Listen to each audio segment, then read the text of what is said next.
À ce moment-là, quand tu lances cette chaîne, t'avais plus de source de revenus principale. À part Pôle emploi, non. Alors moi à la base j'ai fait une école d'ingé, donc j'ai un bon profil ingénieur. Donc ça c'est super récent. Ah ouais, ça c'était il y a 2 mois. Ok, donc là t'es à quoi 1500, 2000 euros Là, alors j'ai fait un très bon mois à 3000 euros. Ouais. Et sinon, là je suis parti sur une moyenne de mois à 2000 euros. Avec combien de clients à peu près? Avec, là en ce moment j'ai 5 clients en accompagnement.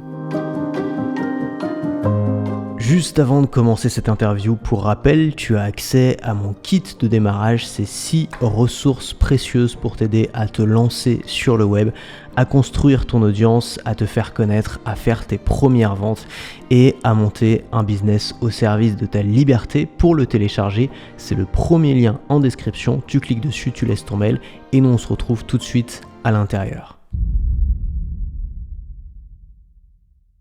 Ok, bonjour Clément. Salut Antoine.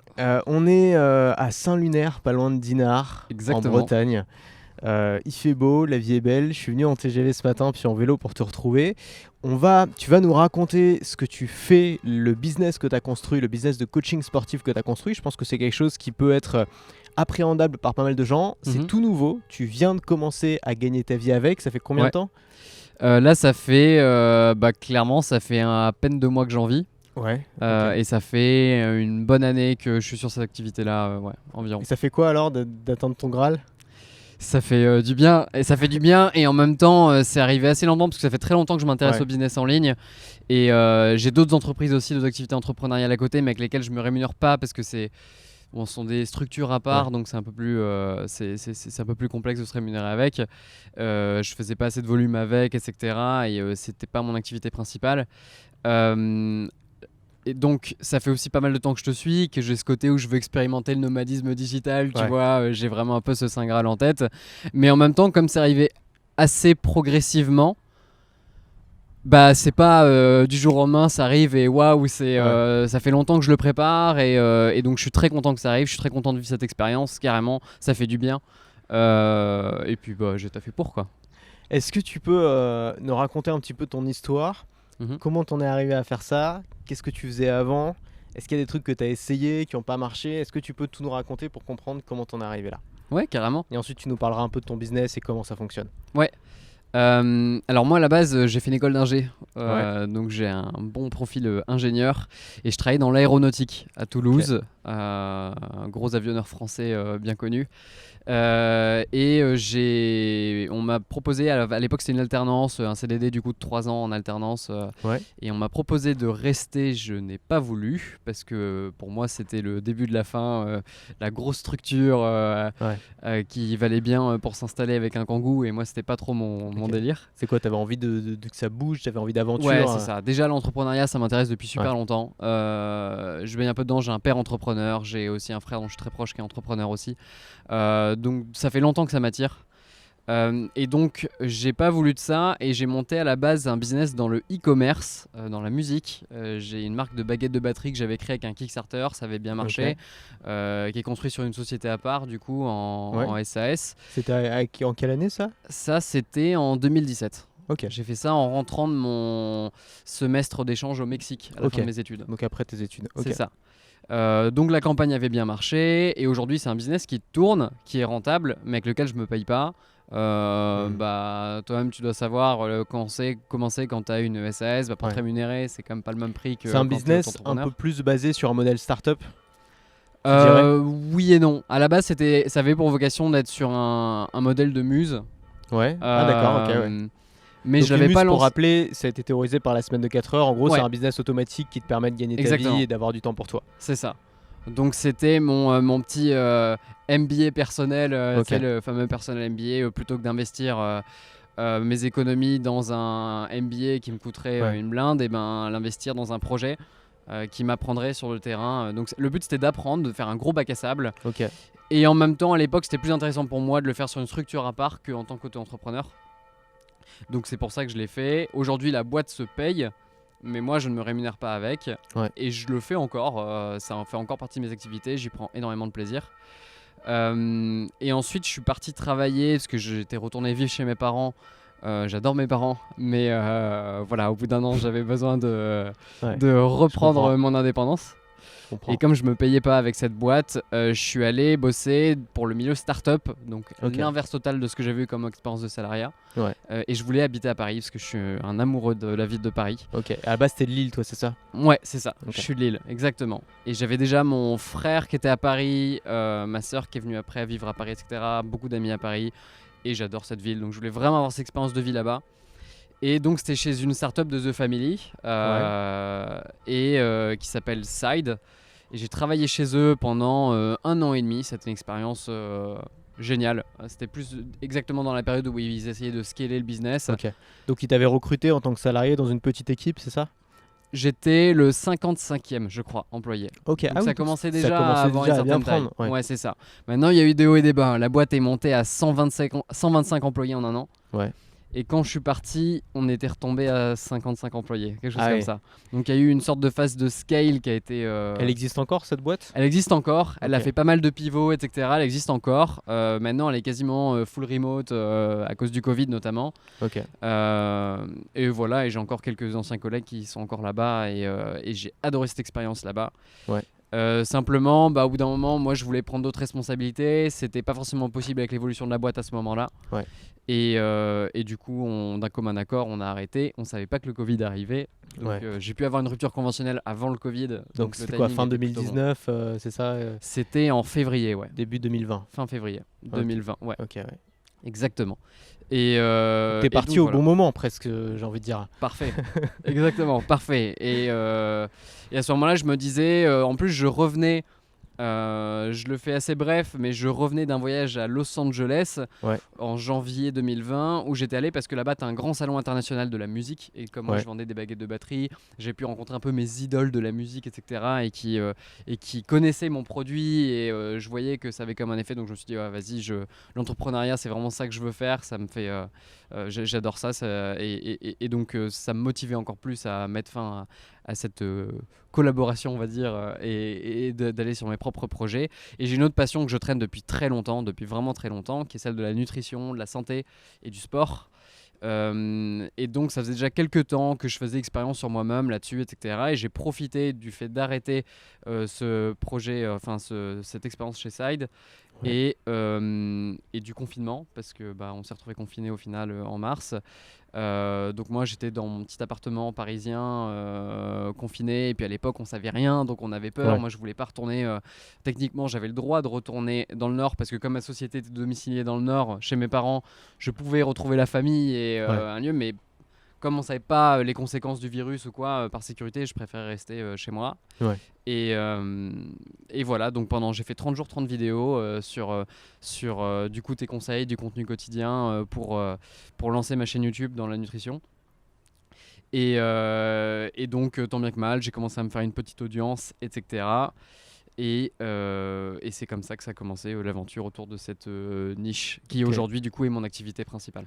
Donc le Covid arrive, tu lances alors t'avais déjà une chaîne YouTube dans la musique et tu te dis au mec du jour au lendemain, maintenant on va plus parler de musique, on va parler de nutrition. Alors oui et non, parce que j'avais déjà arrêté les vidéos musique depuis 1 an environ. En fait à l'époque je faisais un peu de journalisme musical, donc j'interviewais des artistes et tout. C'était une démarche assez égoïste où en fait ça me permettait d'aller à plein de concerts gratos et de rencontrer mes idoles, voilà. Mais effectivement j'avais une base de 1600-1700 abonnés et effectivement du jour au lendemain j'ai quand même fait une vidéo pour que j'explique la transition. Et ensuite les gens je les ai spammés de 30 vidéos. Ils t'ont suivi dans cette transition ou pas? Globalement, oui. J'ai eu quelques commentaires sous cette vidéo de transition qui disaient a priori, c'est pas la thématique qui m'intéresse le plus, mais j'aime bien le personnage, donc je vais voir. Les gens étaient assez bienveillants, donc j'étais vraiment content de ça. Après, ce qui est intéressant, c'est que la nutrition, c'est pas une thématique de niche dans le sens où ça concerne tout le monde. Clairement. Et donc oui, évidemment, il y a des gens qui s'en foutent. Mais tu vois, c'est pas comme si d'un coup tu partais sur le business en ligne où c'est beaucoup plus précis et là ça s'adresse vraiment aux gens qui veulent être entrepreneurs et là pour le coup il y aurait un tout petit fragment de ton audience qui t'aurait suivi. Donc là on était sur quelque chose qui dit pourquoi pas, tiens, le sport allez, c'est un truc important aussi, on va le suivre là-dessus, le sport. Alors c'était beaucoup plus branché nutrition en soi que sport. Ok, donc nutrition. Le sport fait partie de mon approche et de mon accompagnement parce que ça va ensemble, bien sûr. Mais pour le coup, mon but, je trouvais qu'il y avait déjà beaucoup de contenu très intéressant, des gens qui le font très bien, à parler de fitness pur. Moi, je voulais vraiment me concentrer sur l'optimisation de la nutrition, que ce soit micronutrition, macronutrition, etc. Et vraiment faire attention à tout ça. Et de l'hygiène de vie en général, le sommeil, enfin bref. Et donc voilà, et au final j'ai eu quelques désabonnements bien sûr, mais la courbe est quand même restée ascendante en soi, donc j'ai quand même des gens qui ont continué à s'abonner derrière, le contenu quotidien a permis de faire quelques abonnés, donc ça grandissait doucement mais à ce moment-là, quand tu lances cette chaîne, t'avais plus de source de revenus principale? À part Pôle emploi, non. Ok. Donc tu t'es dit, cette chaîne, ça va être mon nouveau métier, il faut que j'en fasse quelque chose qui me permette de gagner ma vie, d'être indépendant et de partir de chez mes parents. C'est ça. En fait, ce qu'il faut savoir, c'est que comme donc j'ai ce business de e-commerce à côté, mais que là, pour le coup, c'est de l'extra niche dans la niche, parce que du coup, c'est la batterie dans la musique, donc c'est vraiment une toute petite niche. Et il faut faire beaucoup de volume pour pouvoir me payer. Je me rends à l'évidence, je ne vais pas pouvoir me payer avec ça. Et pour le coup, ça fait très longtemps que je voulais faire quelque chose dans la nutrition, dans l'alimentation. Et ça me tentait depuis quelques temps. Et donc voilà, c'était l'occasion de me lancer sur cette thématique. Et là, j'ai vraiment en tête, là, ça sera un modèle auto-entrepreneur. Et le but, ça va être de me rémunérer rapidement et de vivre de ça. Ok. Donc tu te lances, tu fais 30 vidéos en 30 jours. Qu'est-ce qui se passe pendant ces 30 jours sur ta chaîne et chez toi? Alors chez moi, il se passe que du coup, moi, mon confinement, je l'ai pas vu passer, mon premier confinement, et au final, du coup, je l'ai pas si mal vécu que ça.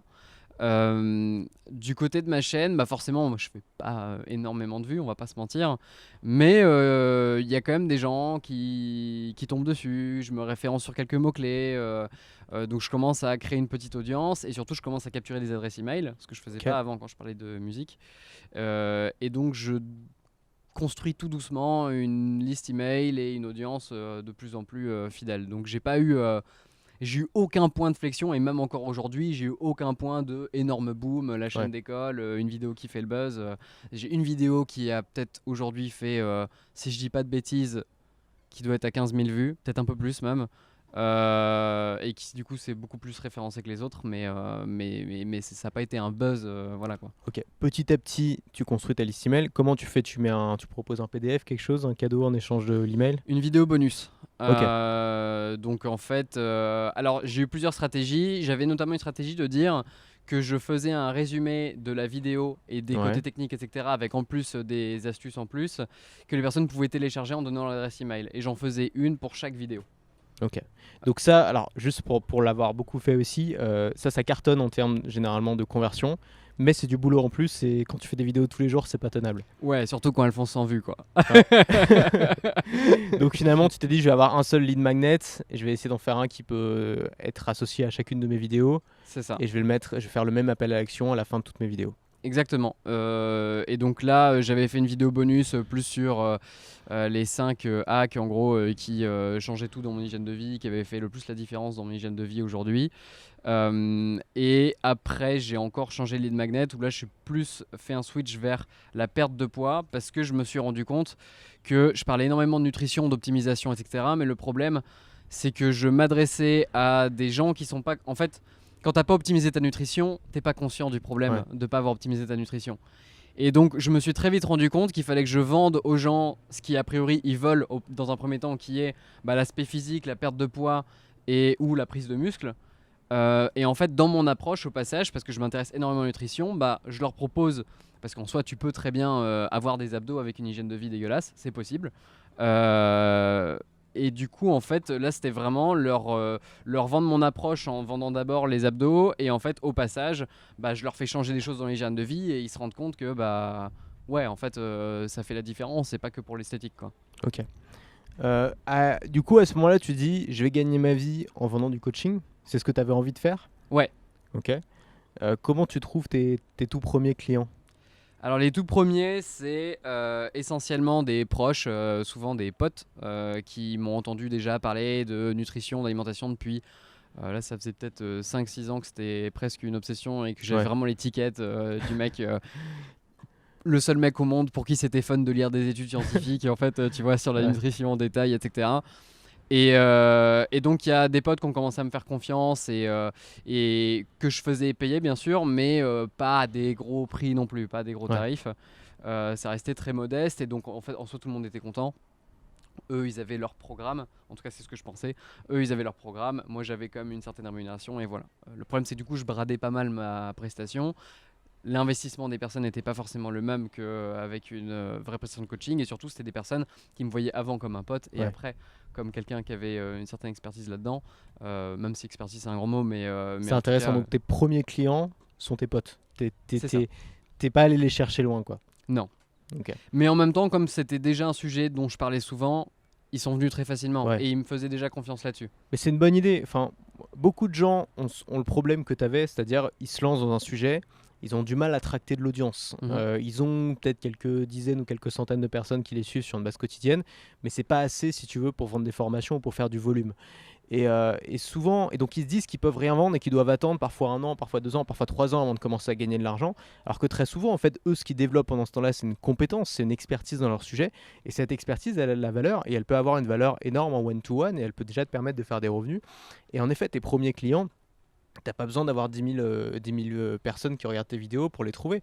Ça peut être tes proches qui t'en entendent parler tout le temps, ça peut être des amis d'amis, des cousins, ça peut être les quelques personnes qui te suivent et qui pourraient être intéressées. Quand on va chercher les gens un par un, finalement, c'est assez facile de les trouver. Il y a aussi des communautés en ligne. Alors, tu me parlais en off du fait que tu avais pu trouver aussi des clients sur une communauté. Ouais. Ça, c'est des plateformes qui sont très puissantes. Les groupes Facebook, ce genre d'endroits, qui rassemblent déjà des communautés, qui rassemblent surtout déjà des audiences. Moi, je vois sur mon groupe Facebook, les posts qui marchent bien, ils font facilement 3 000, 5 000, parfois 10 000 vues. Donc, ça veut dire que même des gens qui ont 0 audience peuvent faire 10 000 vues sur une audience ciblée en utilisant les plateformes des autres. Est-ce que toi, tu as utilisé cette stratégie-là ? Qu'est-ce que ça t'a permis d'obtenir ? Est-ce que tu peux m'en parler ? Quand tu dis cette stratégie-là, tu parles d'utiliser les communautés pour te faire connaître. Ouais, bah alors du coup, à la base, moi j'ai essayé de m'introduire dans des groupes Facebook à droite à gauche et de faire des promotions, notamment de vidéos assez ciblées. Donc ce que je faisais, c'est que j'arrivais dans le groupe en question. Je savais que j'avais une vidéo qui était prévue sur cette thématique en particulier, par exemple. Et je devenais acteur vraiment pendant au moins 1 ou 2 semaines avant. Et puis après, à un moment donné, je partageais la vidéo. Et c'était pas du tout considéré comme du spam parce que les gens voyaient que j'avais été actif sur le groupe. C'est ça, c'est vraiment la stratégie, c'est pas de débarquer et de foutre son lien partout parce que là tu vas te faire bannir et puis ça va pas intéresser les gens. Ou alors c'est vraiment un post, tu sais, où t'amorces le sujet. Tu lances déjà le débat et après je faisais un autre post derrière en disant bah je vois que ça suscitait pas mal de débats, je pense que du coup la vidéo va vous intéresser. Il faut être habile, il faut commencer par participer, par se faire un nom même je dirais sur une communauté qui nous intéresse et qui est vraiment ciblée autour de notre sujet. Et une fois que les gens te connaissent bien parce que tu as apporté de la valeur, là ils vont commencer à s'intéresser à ce que tu fais et tu vas pouvoir trouver des clients. Je fais ça avec plus ou moins de succès. Il y a notamment une vidéo où je parle du véganisme et notamment du fait que pourquoi je parle du véganisme et de la viande qui selon moi est un peu à tort présentée comme forcément mauvaise pour la santé. J'explique pourquoi toutes les viandes ne sont pas égales là-dessus. Et en fait je suis arrivé du coup sur un groupe anti-vegan qui s'appelle en plus je crois anti-vegan. Et du coup, je pose une question, j'ai fait un post où je demande si, malgré le fait qu'ils soient anti-vegan, ils font quand même le lien entre leur consommation de viande et comment ils adaptent leur consommation de viande à leur éventuelle conscience environnementale. Donc ils m'ont pris pour un vegan. Je me suis fait insulter et les mecs ont commencé à aller voir sur mon profil Facebook, à me ressortir des photos publiques, etc. Qu'est-ce que t'es allé foutre sur ce groupe de l'enfer ? Je me suis fait moquer. Alors, c'était une super expérience sociale parce que vraiment je me suis fait insulter de tous les noms. Le lendemain, je mets un post avec ma vidéo en question où j'explique du coup que moi je suis pas vegan et pourquoi je pense que le véganisme est pas forcément la solution sine qua non et qu'on peut consommer de la viande responsablement et aussi bonne pour la santé. Et là, toutes les personnes qui m'avaient insulté ont dit « Ah, je suis désolé, je t'ai jugé trop vite, etc. » J'ai cru que t'étais pas dans mon camp. C'est ça. Et du coup, je leur disais « Mais attends, ça n'a pas de sens. Ça veut dire que si je suis dans ton camp, tu m'écoutes. Et si je suis pas dans ton camp, tu m'écoutes pas. Alors que dans tous les cas, j'ai fait quelque chose d'intéressant. » De toute façon, le mec qui rejoint un groupe qui s'appelle Anti-Vegan, il y a quand même... tu vois, c'est pas pour partager des bons sentiments généralement. J'ai voulu jouer avec le feu. Et après, il y en a un où ça a vraiment marché, où effectivement, je t'en parlais en off. J'ai rejoint, et c'était pas du tout par but promotionnel à la base, c'est vraiment une thématique qui m'intéressait. J'ai rejoint un groupe privé d'un infopreneur sur une thématique. Donc c'était un abonnement mensuel pour rejoindre un Discord privé. Et en fait, dans ce Discord privé, on parle de plusieurs choses. Et notamment, à un moment donné, je fais savoir que je travaille là-dedans. Et je partage quelques vidéos. Et je me rends très vite compte qu'en fait, cette thématique-là, c'est pas du tout la même thématique que la mienne, mais potentiellement une très grosse proportion des personnes qui sont intéressées par cette thématique seront aussi intéressées par la mienne. Okay. Et du coup là je commence à avoir 1 client, 2 clients, 3 clients, donc beaucoup. En plus ils se connaissent un peu entre eux et j'ai eu énormément de résultats avec une de ces personnes. Et donc c'est une vidéo qui a pas forcément fait le buzz, mais qui en tout cas a vraiment attiré l'attention et a fait un vrai social proof en fait, une vraie preuve sociale de ok, en fait il y a vraiment des résultats quand on travaille avec Clément. On dévoilera pas la thématique de la communauté, mais juste c'est sur quelle plateforme cette communauté? Sur Discord. Ok, d'accord. Donc d'abord tu l'as rejoint par curiosité. C'est ça. Donc à la base tu te dis pas je vais là pour faire de la prospection. À la base je suis juste un client du mec en question quoi. Ok. Et donc sur cette plateforme tu te rends compte qu'il y a un intérêt pour la nutrition et pour ta thématique. Ouais. Et qu'il y a beaucoup de curiosité autour de ça et que les gens te posent des questions là-dessus. C'est ça. Et tu te dis, bon bah tiens, je pourrais peut-être leur parler de ce que je fais, peut-être que ça va en intéresser, tu le fais et là tu trouves des clients. C'est ça. Ok, donc c'est tes premiers clients qui sont pas des amis ou de la famille?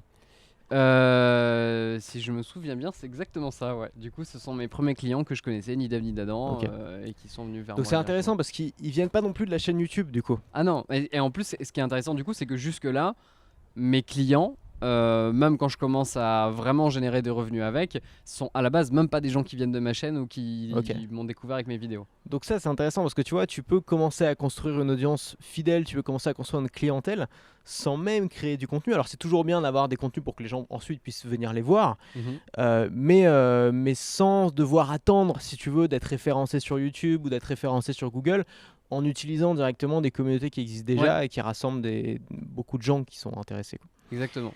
Et puis après, j'étais vraiment intéressé par la communauté en question. Comme tu es déjà acteur, tu crées un lien aussi avec les personnes. Et naturellement aussi, il y a un lien de confiance qui se crée et ça aide. Et après, tu as les personnes au téléphone, tu discutes de comment on peut travailler ensemble et ça matchait très vite, quoi.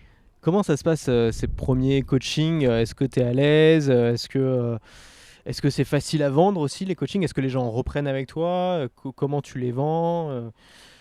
Facile à vendre, j'ai pas trop de difficultés à vendre. Je l'avais déjà beaucoup fait avec mes expériences précédentes. Donc là-dessus, ça va.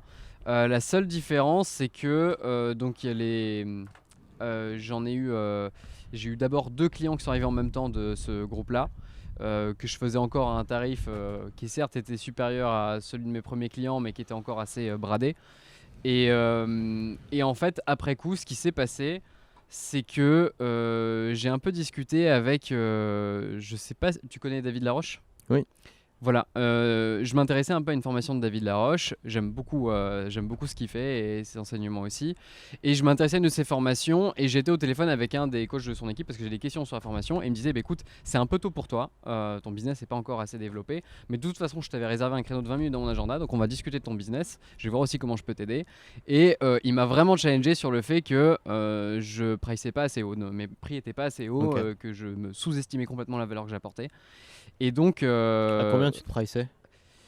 C'est vachement individuel en fonction des besoins, etc. Mais à l'époque, dis-toi que j'ai pris des clients à 500 € pour 3 mois d'accompagnement. Ouais. Ce qui est, sachant que j'étais disponible 7 jours sur 7 sur WhatsApp, avec un bilan hebdomadaire de 30 minutes en visio. Et c'est clair que c'est peu. C'était bradé. Et en fait, du coup, du jour au lendemain, j'ai doublé mon prix et je me suis rendu compte que non seulement les gens ne disaient pas plus non au téléphone quand je parlais de mon accompagnement coaching, mais en plus que les clients que j'avais étaient beaucoup plus qualitatifs en fait, parce que beaucoup plus investis aussi, et qu'on arrivait à des résultats qui étaient beaucoup plus intéressants. Et en plus, en parallèle, comme je te disais, je suivais la formation bayésienne, donc sur la nutrition du sport notamment, et sur la partie bodybuilding, où j'avais beaucoup à apprendre sur vraiment la partie sport, construction musculaire, etc. Ouais. Et donc là, je commençais à prendre de plus en plus de confiance sur le fait que j'avais encore plus de valeur ajoutée à apporter. Et donc, j'étais conscient de ma valeur et j'avais pas de honte à facturer. Et j'étais tellement à l'aise avec le prix que... C'est intéressant. aucun souci. Tu augmentes ton prix, tu vends tout aussi facilement et tu as des clients qui sont encore meilleurs. Ouais. Ok. Ah ouais. Vraiment, j'ai rien perdu au change. Et avec en plus la transformation d'un des clients, des premiers clients que j'ai eu de ce club, et qui a bien marché. Et du coup, en réaction à ça, avec l'été qui approche, j'ai eu énormément de demandes qui sont tombées d'un coup. Et en Donc fait, ça, c'est quoi? Comment les gens ont su que tu avais eu cette transformation-là? Tu l'as posté sur un de tes comptes? Ouais, je m'en suis un peu vanté quand même. Ouais. J'ai fait une vidéo dessus où en fait déjà c'est là où il a été vraiment génial, c'est qu'il a accepté non seulement que je poste la transformation, mais également que je filme notre vidéo de débrief, notre visio de débrief du coaching de 3 mois. Et également que j'en fasse une vidéo que je poste et que je parle vraiment, je l'ai vraiment publié un petit peu partout, quoi. C'est clair qu'un bon témoignage client qualitatif et avec une transformation visible, il n'y a rien qui vend plus que ça, que c'est le meilleur argument de vente. Les gens se disent ok, ça existe, je le vois, je peux le faire. C'est ça. Et surtout que c'était avec ses mots. C'est lui qui en parle. Ouais. C'était un étudiant en plus qui était avec le Covid, qui passait par une phase un petit peu dépressive, qui parle du changement psychologique aussi. Et les gens, j'ai eu énormément de réflexions qui me disaient, mais même sur la photo, au-delà de l'aspect esthétique du bonhomme, on voit qu'il a beaucoup plus d'assurance. Ouais. Et dans la vidéo, il a l'air beaucoup plus épanoui. Il parle de son rapport aux autres, son rapport aux femmes aussi, son rapport au sport, à son corps, etc. Et donc, ça a touché en tout cas les personnes. Il n'y a pas forcément énormément de gens qui ont vu la vidéo, mais ça a touché ceux qui l'ont vu. Et donc, après, j'ai eu plein de demandes avec l'été qui approchait, je pense. Et je suis passé en fait rapidement de je commence à faire un peu de revenus à oui, je commence à être un peu plus confortable à en fait, j'en vis. Et ça a duré. En 2 mois, je suis passé Donc, ça, c'est super récent. Ah ouais, ça c'était il y a 2 mois. Ok, donc là, tu es à quoi 1500, 2000 euros Là, alors j'ai fait un très bon mois à 3000 euros. Ouais.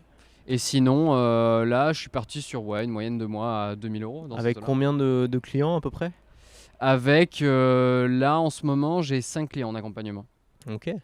C'est bien parce que c'est pas énorme non plus. Donc, j'imagine qu'il te reste du temps pour t'organiser, pour faire tes contenus, etc. Ouais. Tu continues parallèlement à ça, à entretenir la chaîne YouTube, à faire des contenus? Ouais, je continue à faire des contenus, ça carrément. J'ai une newsletter hebdomadaire pour les gens qui me suivent par mail.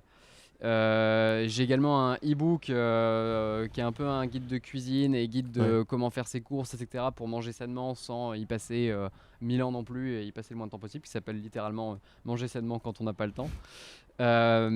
Et également un petit produit à 7 euros qui est vraiment un produit d'amorce, qui est un kit en fait qui permet de calculer en fonction, calculer son taux de masse grasse et en fonction de ça suivre sa progression aussi. Donc entre le moment où tu fais ta première vidéo YouTube sur la nutrition et le moment où tu commences à gagner ta vie avec tes coachés, combien de temps il t'a fallu à peu près? Il m'a fallu 1 an et 2 mois. Ok. Est-ce que tu penses avec le recul que tu aurais pu commencer à gagner ta vie avant?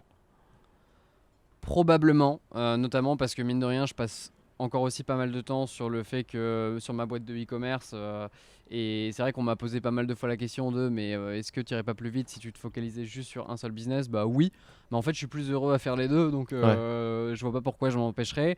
On est aussi, je trouve, on bâche souvent la France en disant c'est pas une terre d'entrepreneuriat, mais je veux dire j'ai pas de mal à toucher les indemnités chômage parce que j'ai fait mes cotisations aussi et voilà, mais quand même on a ce privilège là qui fait que je peux continuer à vivre et à faire cette transition où en fait le chômage s'ajuste en fonction de tes revenus d'auto-entrepreneur et ça te permet de faire la transition petit à petit. Je savais pas que ça se passait comme ça moi. Donc en gros, plus tu commences à gagner en tant qu'auto-entrepreneur, tu peux garder ton chômage, mais il va s'ajuster, il va baisser, c'est ça. Et si tu redescends, ton chômage va augmenter. C'est ça, en fait, tu as un pourcentage C'est génial. de ce que tu gagnes en tant qu'auto-entrepreneur qui va être déduit de ton chômage jusqu'à ton seuil d'ancien revenu. Ok. Et au-delà, ça va retarder tes droits. Alors c'est fou ça. Donc du coup, on peut passer 1 an à essayer de lancer sa boîte en tant qu'entrepreneur sans avoir à se soucier de l'argent, c'est-à-dire qu'on va avoir de quoi vivre, quoi. Exactement. C'est génial. Mais c'est dingue. Donc c'est pour ça que quand on me dit la France, c'est pas une terre d'entrepreneur, je dis ouais, faut pas déconner. Après, bon, Enfin, je veux dire, quand je vois aussi tous les impôts que je paye avec ma SAS et j'ai également une société d'investissement immobilier, mais là aussi, c'est pas de l'argent qui rentre dans ma poche. Ouais. Donc, j'avais déjà de la création de valeur, mais je pouvais pas en vivre, ce qui était assez frustrant. Mais bon, il y a tous les impôts liés à ça, donc ça fait partie du système complet, quoi. Tu as des projets futurs avec ta boîte? Tu veux peut-être vendre d'autres types de produits, de la formation ou autre chose? Ouais, j'aimerais bien m'améliorer dans le côté formation en ligne. Comme je te disais aussi en off, j'ai fait une tentative de lancer un abonnement, une offre par abonnement qui était un peu une communauté en ligne avec une formation et en même temps une sorte de coaching, pas individuel du coup, mais groupé en live, etc. Ça n'a pas marché. J'ai fait une tentative de lancement inversé, ça n'a pas marché. J'ai fait 2 ventes, donc c'était pas assez pour finir la formation. Donc j'ai remboursé les personnes. Au final, juste pour résumer, pour ceux qui ne savent pas, le principe du lancement inversé, c'est que tu vends le produit avant de le créer. Ouais, c'est ça. Ce qui est une très bonne idée quand tu n'es pas sûr, quand tu es encore au début et que tu n'es pas sûr de faire des ventes. Parce que du coup, si tu n'as que 1 ou 2 clients, et que ça vaut pas le coup de créer la formation, bah, tu les rembourses et tu la crées pas et ça te permet de gagner beaucoup de temps plutôt que de créer toute la formation et ensuite risquer d'avoir perdu son temps. Et vraiment tu perds rien en fait. Ce que j'ai fait en fait, c'est que j'avais juste fait le premier module et j'ai offert le premier module aux personnes que j'ai remboursées en disant bah, désolé pour la peine, je vous offre le premier module et j'avais déjà fait avant une tentative aussi d'un produit, là c'était un produit en one shot. Mais à l'époque, j'avais que 50 personnes dans ma liste d'emails. Enfin, c'était vraiment au tout début. J'ai fait une vente et j'ai appelé la cliente en question. Je lui ai dit, bah, je vais te rembourser. Et en fait, au final, j'ai appris à faire connaissance avec elle aussi. Et en fait, ça donne du feedback qui est juste ultra important pour ton business. Et en fait, quoi qu'il arrive, t'es pas perdant. Donc, ça coûte rien, quoi. T'as juste à faire un plan de formation, faire effectivement des emails de vente. Mais dans tous les cas, ça t'entraîne et tu vas devoir les refaire après. Ouais, donc, ça permet de tester ton offre sans prendre de risques. Top. Moi, je pense que ça pourrait être intéressant pour toi de te cibler un peu plus si tu veux vendre la formation, hein, je dis. Parce que des coachs en nutrition et des coachs sportifs, il y a quand même énormément. Et donc, ça pourrait être intéressant, par exemple, tu vois, de te focaliser sur la communauté justement dans laquelle tu étais, sur ce type de personnes, sur leurs besoins et de devenir leur spécialiste un peu. Parce que si tu me dis qu'ils avaient vraiment un intérêt dans cette communauté pour ce que tu faisais, c'est probablement qu'ils ont du mal à trouver ça ailleurs. Et qu'il n'y a pas beaucoup de gens qui s'adressent à eux dans ce domaine-là. Donc je pense qu'il y a peut-être, je suis pas dedans, tu vois, mais il y a peut-être un besoin là que tu pourras attaquer, quoi. Ouais, je te rejoins vraiment sur le fait que je pense que les formations doivent être un peu plus nichées que le coaching. Effectivement, tu peux faire de manière beaucoup plus individualisée parce que j'ai des clients qui sont plus prise de masse, tout comme j'ai des clients qui sont en perte de poids et tout comme j'ai un client athlète de haut niveau où là c'est juste nutrition, optimisation pure et dure. Et donc, clairement, il faut que j'apprenne à plus nicher mes produits digitaux, quoi. Bon, pour les gens qui s'intéressent à la nutrition, qui veulent découvrir ton travail et éventuellement se faire coacher par toi, où est-ce qu'ils peuvent te retrouver? Sur YouTube, Clément Desplat, tout simplement. Et sinon, sur Instagram, clément.desplat, où je fais la promotion de mes vidéos YouTube et en même temps, on peut y voir un peu plus mon quotidien de nomade assez récent, puisque ça fait seulement assez peu de temps que je commence à voyager un petit peu. Voilà. Ok, et on mettra un lien en description. Pour ceux qui veulent aller plus loin dans le business en ligne, j'ai créé un kit de démarrage. C'est toujours le moment un peu chiant où tu dois faire ta promo à la fin de l'interview. Mais j'arrive pas à l'intégrer autrement. Donc franchement, faut le voir. Il y a pas mal de ressources, notamment mon petit livre qui est vendu sur Amazon, qui a été best-seller dans sa catégorie pendant pas mal de mois et qui est accessible maintenant gratuitement en PDF via ce kit. C'est le premier lien en description pour ceux que ça intéresse. On mettra aussi le lien vers ton travail. Merci beaucoup parce que grâce à toi, je me fais des petites vacances à Saint-Malo à Dinard là et je profite, il fait beau et ça me fait plaisir et je vais probablement manger des moules frites. Les moules frites c'est le nord là, c'est pas c'est pas la Bretagne. Non, c'est les crêpes qu'il faut manger ici. Ça tombe bien, j'adore ça. Je sais pas si c'est top niveau nutrition, mais bon, c'est pas grave, une fois de temps en temps. Merci beaucoup et puis à une prochaine peut-être et puis bon succès pour ton entreprise. Merci à toi.